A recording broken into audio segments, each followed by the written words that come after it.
Hi അസ്സലാമു അലൈക്കും. ഇന്ന് നമുക്കൊരു പാൽപുട്ട് ഉണ്ടാക്കിയാലോ. പുട്ടിന് വേണ്ട സാധനങ്ങൾ: ഗ്രേറ്റ് ചെയ്ത ക്യാരറ്റ്, തേങ്ങ, നല്ല കട്ടിയുള്ള തേങ്ങാപ്പാൽ. പുട്ടുപൊടിയിലേക്ക് ഉപ്പിട്ട് കുഴച്ച് അതിലേക്ക് തേങ്ങാപ്പാൽ ഒഴിച്ച് നന്നായി കുഴച്ച് അരമണിക്കൂർ അടച്ചു വെക്കണം.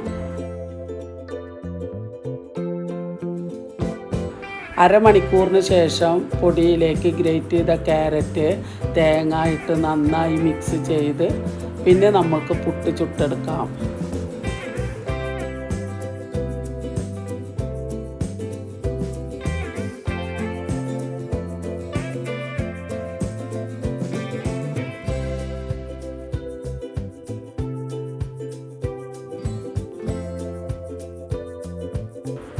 ഇപ്പോൾ അടിപൊളി സോഫ്റ്റ് പാൽപുട്ട് റെഡി. ഇതിൻ്റെ കൂടെ നല്ല ചിക്കൻ കറി, മീൻ കറി അല്ലെങ്കിൽ വെറുതെ പഞ്ചസാര ഇട്ടിട്ടും കഴിക്കാം.